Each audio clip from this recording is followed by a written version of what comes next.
Of Mice and Men by John Steinbeck, Chapter 1. A few miles south of Soledad, the Salinas River drops in close to the hillside bank and runs deep in green. The water is warm too, for it has slipped twinkling over the yellow sands in the sunlight before reaching the narrow pool. On one side of the river, the golden foothill slopes curve up to the strong and rocky Caliban Mountains, but on the valley side the water is lined with trees, willows fresh and green with every spring, carrying in their lower leaf junctures the debris of the winter's flooding, and sycamores with mottled white recumbent limbs and branches that arch over the pool. On the sandy bank under the trees the leaves lie deep and so crisp that a lizard makes a great skittering if he runs among them. Rabbits come out of the brush to sit on the sand in the evening, and the damp flats are covered with the night tracks of coons, and with the spread pads of dogs from the ranches, and with the split wedge tracks of deer that come to drink in the dark. There is a path through the willows and among the sycamores, a path beaten hard by boys coming down from the ranches to swim in the deep pool, and beaten hard by tramps who come wearily down from the highway in the evening to jungle up near water. In front of the horizontal limb of a giant sycamore there is an ash pile made by many fires. The limb is worn smooth by men who have sat on it. Evening of a hot day started the little wind to moving among the leaves. The shade climbed up the hills toward the top. On the sand banks the rabbits sat as quietly as little gray sculptured stones. And then from the direction of the state highway came the sound of footsteps on crisp sycamore leaves. The rabbits hurried noiselessly for cover. A stilted heron labored up into the air and pounded downriver. For a moment the place was lifeless, and then two men emerged from the path and came into the opening by the green pool. They had walked in single file down the path, and even in the open, one stayed behind the other. Both were dressed in denim trousers and in denim coats with brass buttons. Both wore black, shapeless hats, and both carried tight blanket rolls slung over their shoulders. The first man was small and quick, dark of face, with restless eyes and sharp, strong features. Every part of him was defined: small, strong hands, slender arms, a thin and bony nose. Behind him walked his opposite, a huge man, shapeless of face, with large pale eyes, with wide, sloping shoulders, and he walked heavily, dragging his feet a little, the way a bear drags his paws. His arms did not swing at his sides, but hung loosely. The first man stopped short in the clearing, and the follower nearly ran over him. He took off his hat and wiped the sweatband with his forefinger and snapped the moisture off. His huge companion dropped his blankets and flung himself down and drank from the surface of the green pool, drank with long gulps, snorting into the water like a horse. The small man stepped nervously beside him. "Lennie," he said sharply, "Lennie, for God's sakes don't drink so much." Lennie continued to snort into the pool. The small man leaned over and shook him by the shoulder. "Lennie, you gonna be sick like you was last night?" Lennie dipped his whole head under, hat and all, and then he sat up on the bank, and his hat dripped down on his blue coat and ran down his back. "That's good," he said. "You drink some, George. You take a good big drink." He smiled happily. George unslung his bindle and dropped it gently on the bank. "I ain't sure it's good water," he said. "It looks kind of scummy." Lennie dabbled his big paw in the water and wiggled his fingers, so the water arose in little splashes. Rings widened across the pool to the other side and came back again. Lennie watched them go. "Look, George, look what I done." George knelt beside the pool and drank from his hand with quick scoops. "Tastes all right," he admitted. "Don't really seem to be running, though. You never ought to drink water when it ain't running, Lennie," he said hopelessly. "You'd drink out of a gutter if you was thirsty." He threw a scoop of water into his face and rubbed it about with his hand, under his chin and around the back of his neck. Then he replaced his hat, pushed himself back from the river, drew up his knees and embraced them. Lennie, who had been watching, imitated George exactly. He pushed himself back, drew up his knees, embraced them, looked over to George to see whether he had done it just right. He put his hat down a little more over his eyes, the way George's hat was. George stared morosely at the water. The rims of his eyes were red with sun glare. He said angrily, "We could have just as well rode clear to the ranch if that bastard bus driver knew what he was talking about.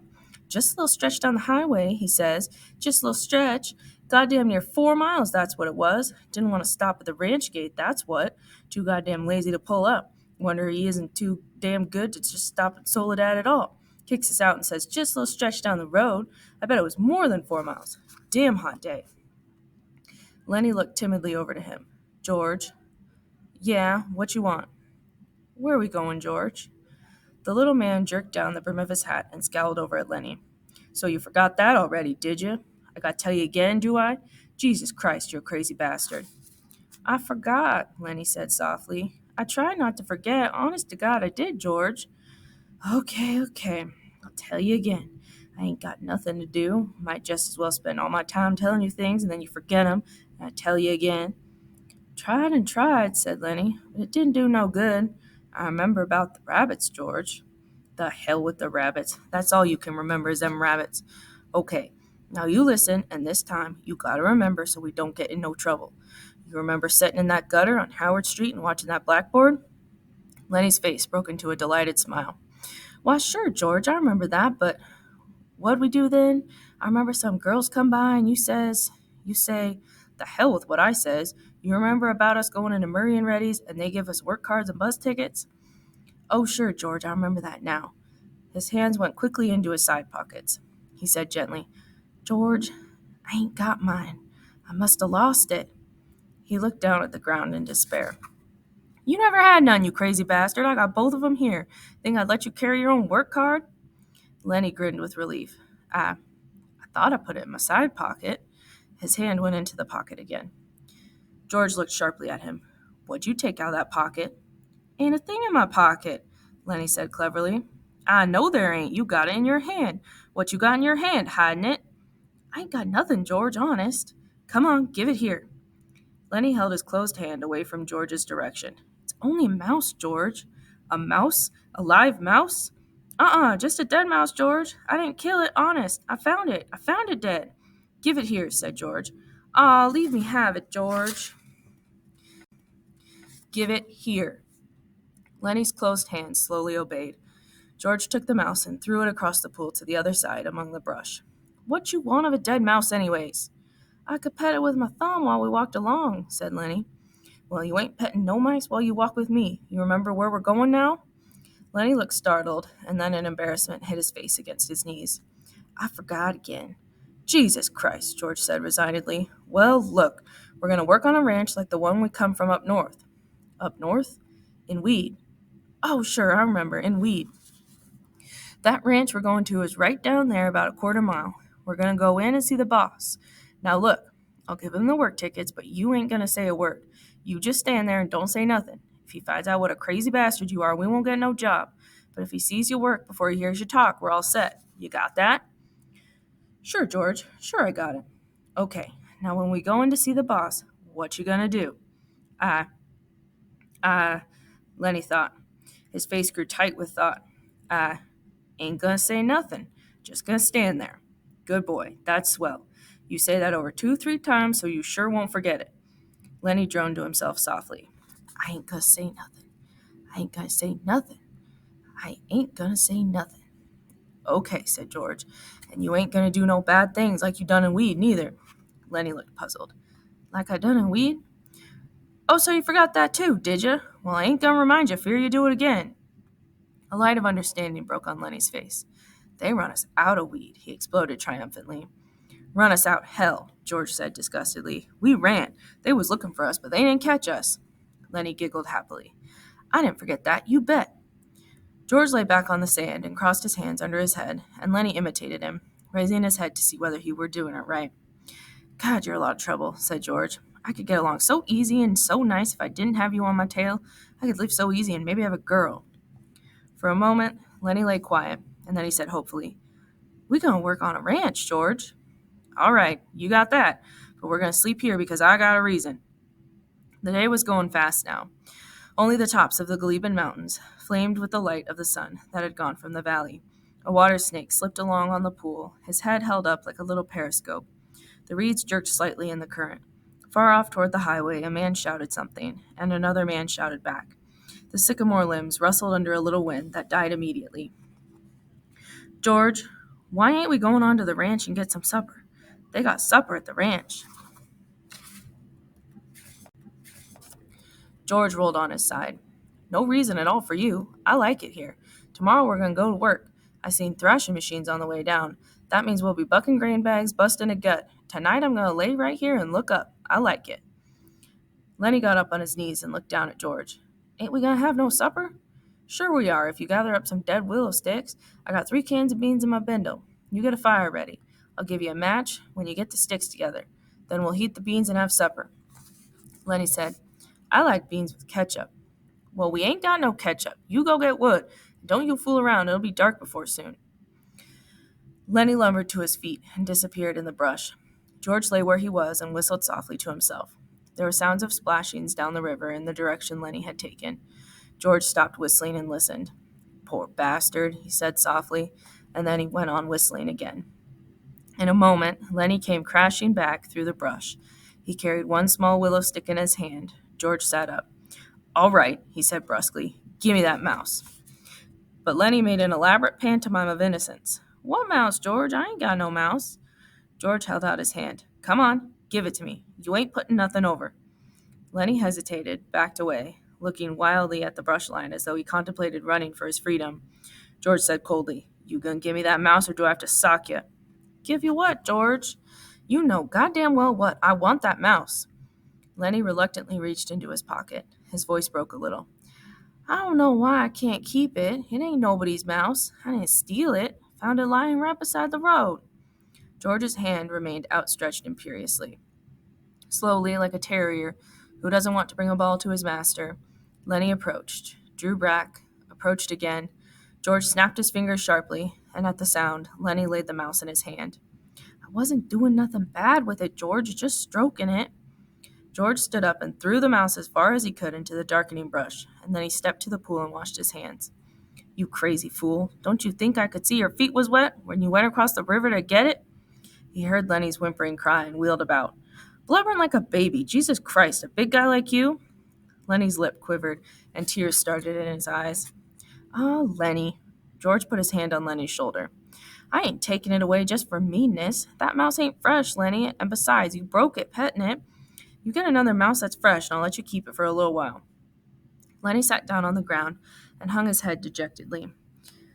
I don't know where there is no other mouse. I remember a lady used to give 'em to me, every one she got, but that lady ain't here. George scoffed. Lady, huh?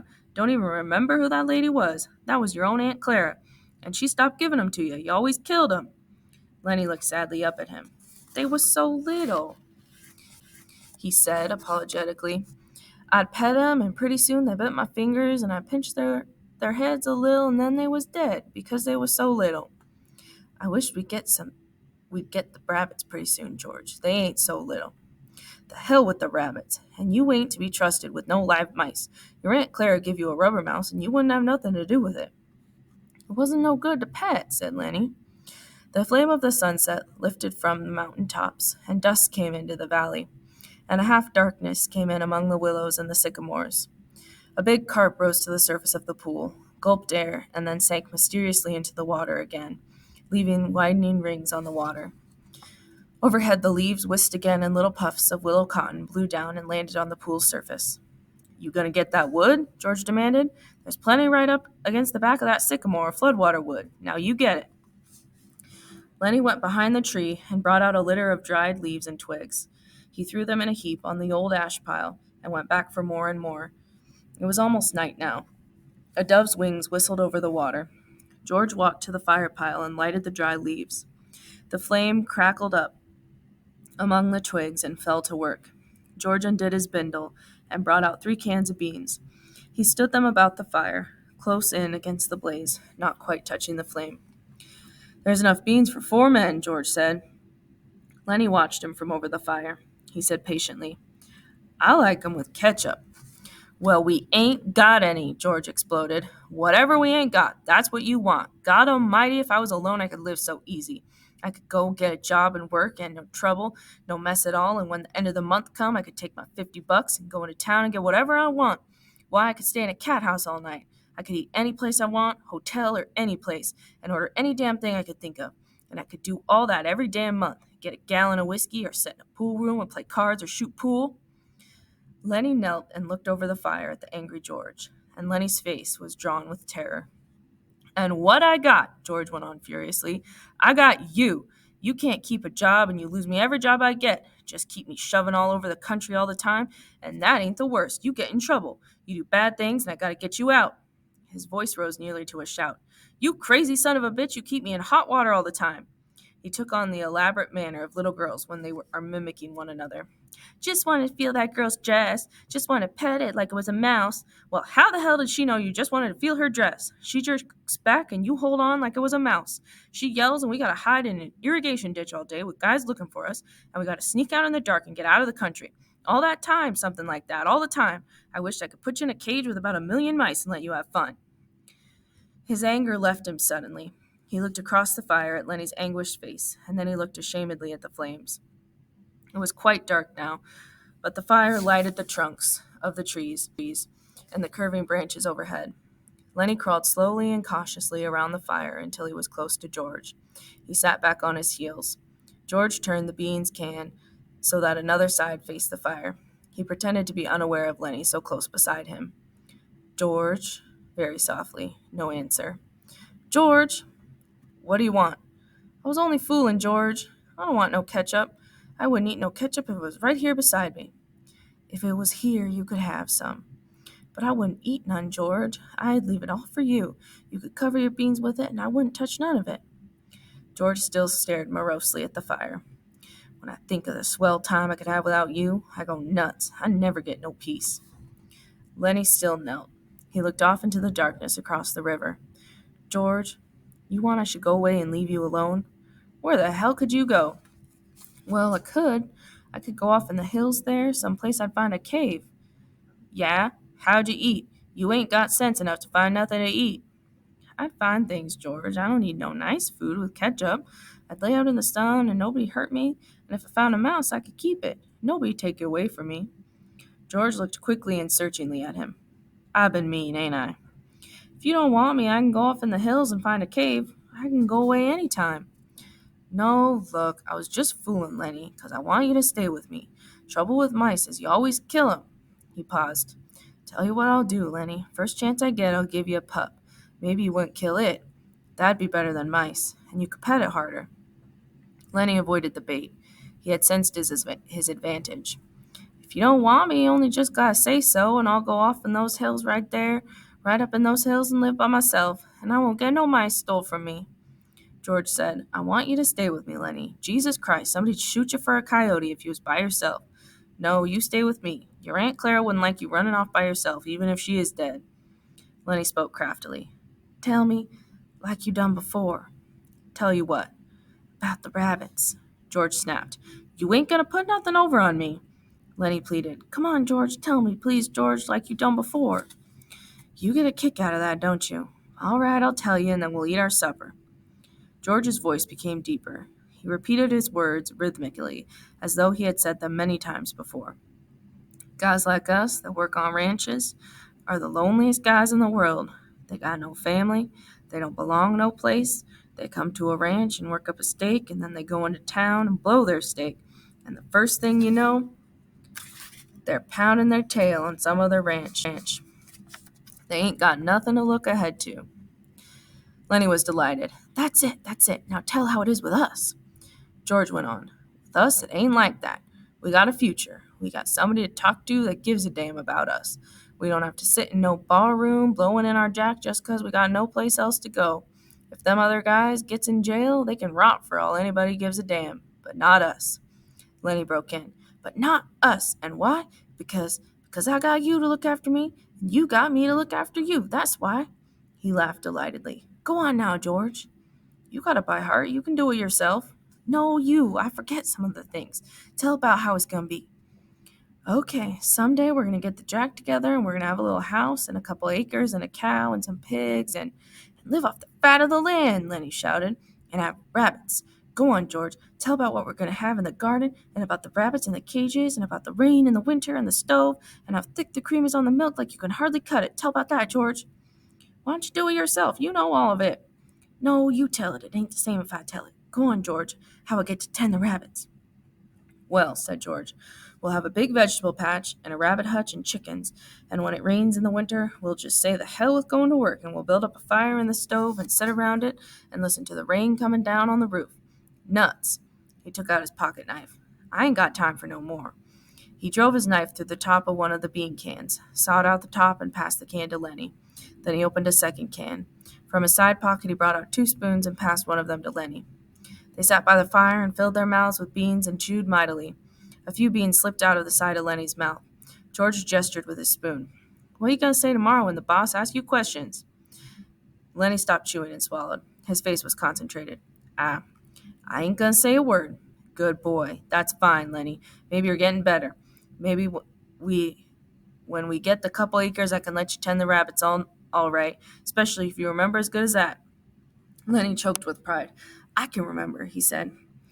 George motioned with his spoon again. Look, Lennie, I want you to look around here. You can remember this place, can't you? The ranch is about a quarter mile up that way. Just follow the river. Sure, said Lennie.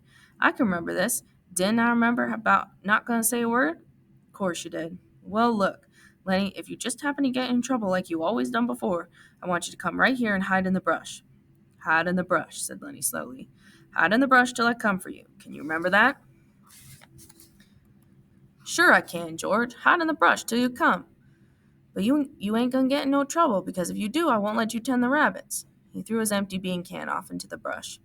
I won't get in no trouble, George. I ain't gonna say a word. Okay, bring your bindle over here by the fire. It's gonna be nice sleeping here. Look up, and looking up, and the leaves. Don't build up no more fire. We'll let her die down. They made their beds on the sand, and as the blaze dropped from the fire, the sphere of light grew smaller. The curling branches disappeared, and only a faint glimmer showed where the tree trunks were. From the darkness, Lennie called, George, you asleep? No. What do you want? Let's have different color rabbits, George. Sure we will, George said sleepily. Red and blue and green rabbits, Lennie, millions of 'em. Furry ones, George, like I seen in the fair in Sacramento. Sure, furry ones. 'Cause I can just as well go away, George, and live in a cave. You can just as well go to hell, said George. Shut up now. The red light dimmed on the coals. Up the hill from the river a coyote yammered, and a dog answered from the other side of the stream. The sycamore leaves whispered in a little night breeze.